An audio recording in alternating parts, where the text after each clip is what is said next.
Hey guys, welcome to Motoroids.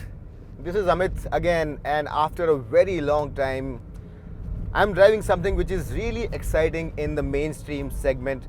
Now, we have some cars which have some good comfort, they have good features, they look nice, but when you're behind the steering wheel, there are very few cars which can give you the good old thrill, and Mahindra with the 1.2 liter Turbosport have really delivered. It's a good practical car with a lot of excitement for the everyday driver as well, without compromising on fuel efficiency and other practical aspects. So let's talk about this car, its performance, and why it's such a welcome change in the sea of cars which seem to be doing everything right apart from bringing a smile on your face. Now, this is an all-new engine, a 1.2 liter 3-cylinder turbo petrol, and it's called the Turbosport TGDi, which means turbo gasoline direct injection, and the power output here is 130 PS at 5000 rpm. However, the torque output here at 230 newton meters is class leading. But it's not just that number, it's also the band between which it's produced, a very wide band of 1500 to 3750 rpm, which means that the overtaking acceleration is fantastic. And the good part about this turbo is that it starts delivering its beautiful torque from as low as 1700 1800 rpm. Now, while numbers say 1500, you'll feel the turbo spooled up and the kick at about 1700 rpm, and from that point onwards it really has some amazing flow of torque, and in the real world it'll make you go really briskly. The overtaking acceleration is fantastic. The claim number by Mahindra for its 0 to 100 run is 10.9 seconds. We are going to test that just in a bit, and the 0 to 60 time is about 5 seconds. So those numbers are impressive as well and class leading. Now, apart from the set number of 230 newton meters, there is an additional 20 Nm boost or over boost which is available between second and sixth gears, not in the first gear. And at certain points you can really feel that torque coming in when you are going pedal to the metal. You can really feel that this car has that extra bit of punch. And generally I have seen that you really have to rev a car to go fast, but this one really has all the meat right in the middle, which makes it a very practical and very fast car. In terms of the gearbox, it comes with a 6-speed manual gearbox. There is no automatic option here. The shifts are fairly slick. There is a mild bit of notchiness. The clutch action is reasonably light. I'm not complaining about that. So within the city, there won't be any problem. In terms of its usability, I think it's a very usable engine. You have some shove at 1000 rpm onwards, although it will keep idling and moving on below those rpms. Also from 800 rpm you will have some movement, but the car will give you some movement from 1000 rpm, and from that point the momentum keeps on building on, although you really have to take it above 1600 1700 rpm to feel it in its element, and from that point onwards it really will bring a big wide grin on your face because it does really drive very well. There is a mild kick up above 3000 rpm, but generally the engine is very progressive, very linear, and it revs all the way up to 5800 rpm, although the red line is at 5500 rpm. And apart from that, what has always been a Mahindra XUV300 highlight is its suspension, and nothing has changed there, thankfully. It takes in its stride bad roads really well. Its handling is fantastic. It's one of the best ride and handling packages in this segment. I really love the way this car handles a variety of terrain, the way it goes around corners, and the steering can also be tuned in 3 modes using this little button here. So right now we are in sport. You can also choose comfort as well as normal, and I prefer it in sport mode because there you have some additional weight and suits the personality of this car rather well.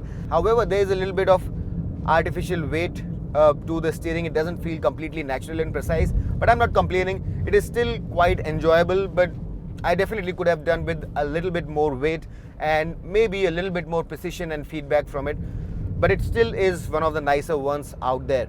Now, since the gearbox is the same as before, the speeds in gears is more or less the same. So in the first gear you will reach 48 kilometers per hour, in the second gear you will reach 90 kilometers per hour, and in the third gear you will reach 140 kilometers per hour.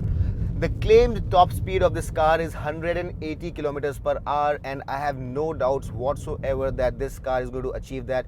The claimed fuel efficiency is upwards of 18 kmpl, but my test suggests that within the city you will be able to get about 11 kmpl, and on the highway, if you're driving with a really light right foot, you will be able to get a maximum fuel efficiency of about 17 kmpl. Bring that number down a little bit if you're going to be driving this car enthusiastically, the way this car is meant to be driven.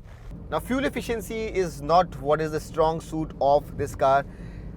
It's the performance, and boy, does it really have this really strong flow of torque through its mid-range. Overtaking acceleration is really strong. It gets nicely sporty at 4000 rpm and revs all the way cleanly to its red line. I really love the way this car moves forward and puts the scenery on the edges in a blur. And if you are an enthusiast and if you're looking for something that really goes fast and with confidence, I can really recommend that you take a test drive of this car. It really is the quickest and the best handling SUV that you have right there. It is a little bit old in the tooth in terms of the design and the materials and everything, but if you're here for the thrill of it while driving a petrol, I really think that this is one of the best cars in the mainstream segments, compact SUVs that is, that you can buy today. Although the diesel on this car is also one of the nicest options in my personal books. Very powerful, very torquey, and a proper hoot to drive. But with this engine, again, Mahindra have offered something which is delivering a very good mix between decent fuel efficiency and very good performance. A solid package. It's one of the safest cars out there as well, with a 5-star NCAP rating and a 4-star NCAP rating for child safety as well. So you really cannot go wrong on the safety front as well. And if you're looking for a thrillsome car, you cannot make your decision before you test drive this one. It really is a proper fun to drive car. To talk about a few other things, it's very refined, the engine. There are no disturbing noises coming in from the engine bay. It feels properly sorted, although the gearbox could probably have been even slicker. I'm not complaining because it's reasonably good, but there is a very mild bit of notchiness. But apart from that, from the mechanical package, apart from maybe the steering, which could have been a little bit more feelsome, I really don't have any complaints. And of course, the fuel efficiency is not class leading, so that probably could have been a little bit better. But then again, this car is meant for those who are seeking thrill and not for those who are looking to get the maximum fuel efficiency out of every liter of fuel that they fill in. So properly exciting sub-4 meter SUV in my books. And if you're looking to buy something that brings a big smile on your face, this cannot be skipped if you are in the market for that kind of a thing.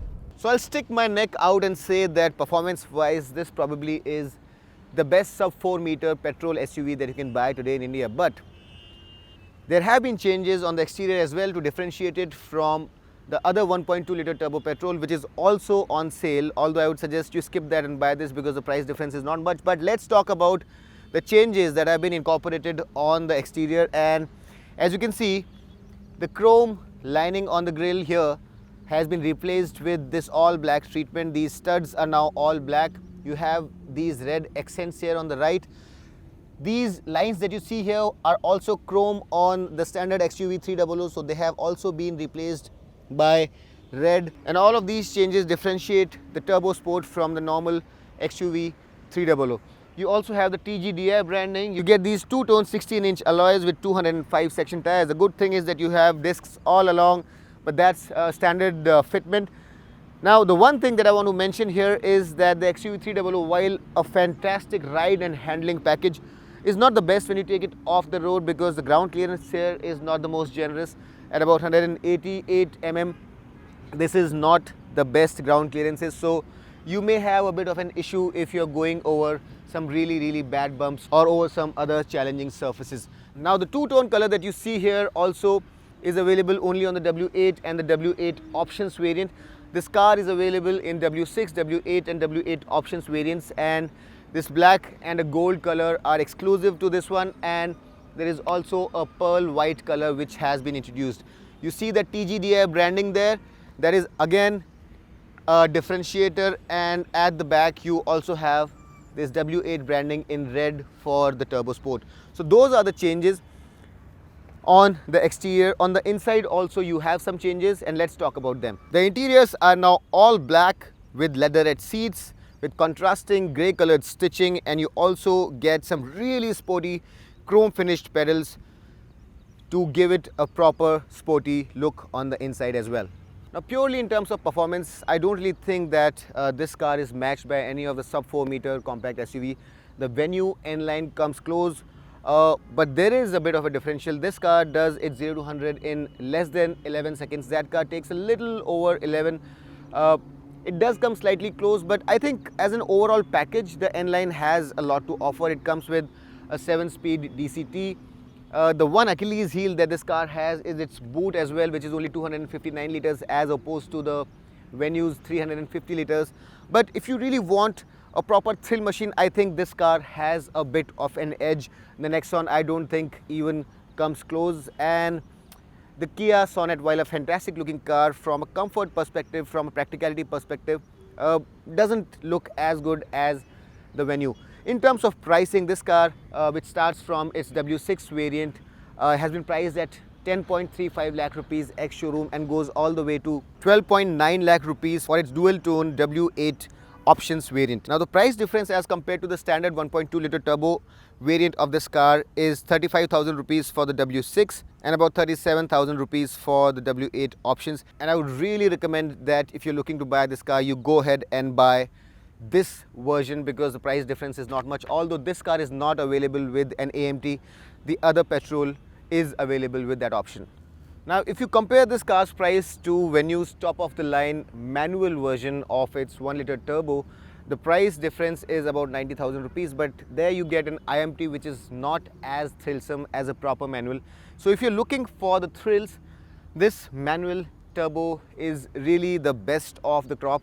And if you really want to go fast, if you're someone who's a petrol head in the sub 4 meter compact SUV segment, I can really recommend that you go and take a test drive of this car. You'll really be amazed at how good this car is on the road if you want to drive it fast. For those of you who want even more power, probably you can look at the Skoda Kodiaq and the Volkswagen Tiguan, the 1.5 liter variants. But then again, the price difference is huge and you'll have to pay anywhere from 4 to 5 lakh rupees extra ex-showroom for those cars. All in all, a fantastic mechanical package for the driver. If you're not someone who is there for the thrills of it, probably you should be looking elsewhere because the fuel efficiency is not the strong suit of this car. However, if you want something that brings a grin on your face, I really think that the XUV300 Tubosport is a car that has succeeded in doing what Mahindra wanted it to do. I really hope that this video was of some use to you, that you got all the answers to the questions that you had about this car. If you liked the video, do not forget to hit that like button, subscribe to Motoroids,